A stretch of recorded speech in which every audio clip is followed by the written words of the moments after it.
वो कैसी औरतें थीं।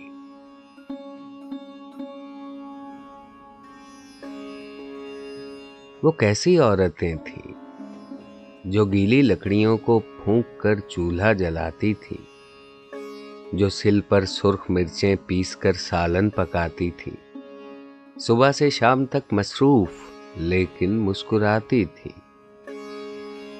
वो कैसी औरतें थीं। भरी दोपहर में सर अपना ढककर मिलने आती थी, जो पंखे हाथ के झलती थीं और बस पान खाती थी, जो दरवाजे पे रुककर देर तक रस्में निभाती थी। वो कैसी औरतें थीं। पलंगों पर नफासत से दरी चादर बिछाती थीं, बसद इसरार मेहमानों को सिरहाने बिठाती थीं। अगर गर्मी ज्यादा हो तो रूह अफ़ज़ा पिलाती थीं। वो कैसी औरतें थीं जो अपनी बेटियों को स्वेटर बुनना सिखाती थीं, सिलाई की मशीनों पर कड़े रोजे बिताती थीं, बड़ी प्लेटों में जो इफ्तार के हिस्से बनाती थीं।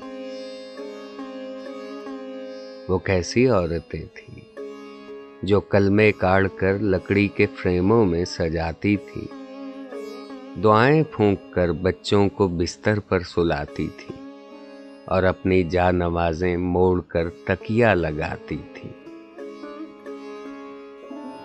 वो कैसी औरतें थीं। कोई साइल जो दस्तक दे उसे खाना खिलाती थीं, पड़ोसन मांग ले कुछ बाखुशी देती दिलाती थीं, जो रिश्तों को बरतने के कई नुस्खे बताती थीं। वो कैसी औरतें थीं।